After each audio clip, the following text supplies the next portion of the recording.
migrating over by the corner by the library, and that's where the march will head off after our next speaker. Our next speaker is Amanda Brambila, a graduate student in molecular cell and developmental biology at UCSC. She actively works alongside other students and faculty to increase diversity in STEM, science, technology, engineering, and math, and she's the current president of the UC Santa Cruz chapter of SACNAS. SACNAS is a national organization advancing Chicanos, Hispanics, and Native Americans in science.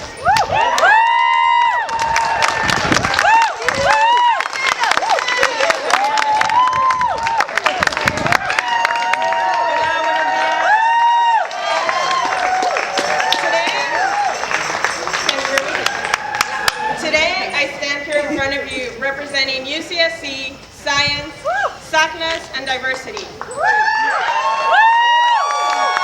Behind me stand students from many backgrounds, genders, and ethnicities. And although each of us have a unique journey that brought us here, our stories intersect in many ways. We are first-generation college students. We are underrepresented, and we stand here as a community with the same cause: to increase awareness and policies affecting science, and to increase awareness about achieving true diversity in STEM. I always wanted to pursue science. I always knew it was not going to be easy, and made up my mind early on to give it my all, regardless of the challenge.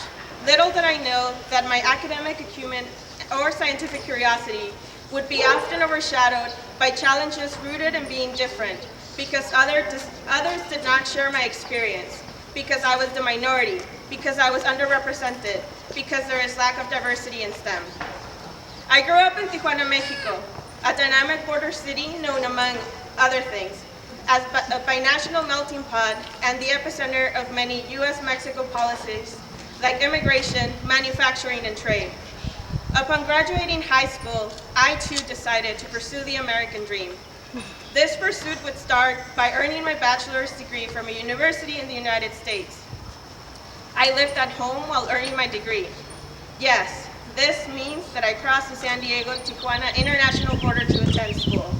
Yes, this means waiting in line hours at time at the border to get to my classes. And as it turns out, this was the easy part.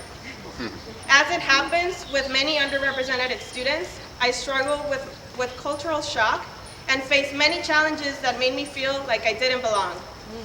You see, this is why mentors are important, especially mentors that recognize the challenges you face and can guide you past them or simply validate your challenge and push you to move on. For me, the mentor who guided me and most importantly assured me that I could and should pursue a PhD in science is Dr. Nuna Bakit. It is greatly due to her and the impact and support she gave me early on that I will be advancing to candidacy in a week.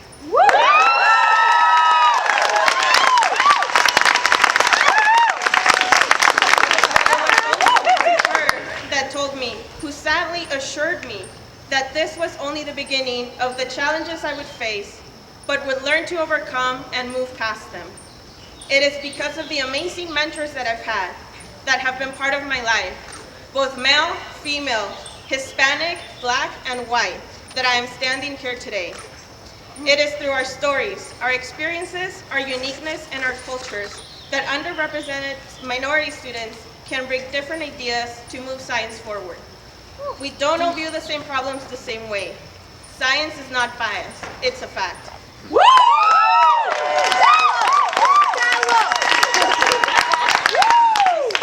We need to increase advocacy to make sure that kids from predominantly low-income and diverse backgrounds right here in the United States get equal access to free, quality public education so that they can pursue careers in STEM. Unfortunately, current statistics from the National Science Foundation tell us that about 60.6% of the current STEM workforce is white, 20.6% Asian, and close to 13% is a mix of Black, Hispanic, American Indian, Alaska Native, Pacific Islander, and Native Hawaiian. Additionally, we need to safeguard government programs, especially in the current political climate, that support underrepresented students in the science. like those in the National Science Foundation and National Institute of Health. In turn, we need to make sure our lawmakers support funding for these programs. We need people like you standing here today to go out and vote for lawmakers that will champion these programs.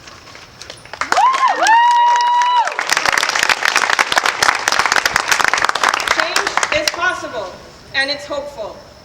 My experience as underrepresented minority student in STEM is different than that of the generation before me, and the one before that. It is up to us to pave the road for future generations, for those following our steps and listening to our stories. It is up to all of us now to change the landscape so that we can achieve true diversity in STEM. Sí se puede.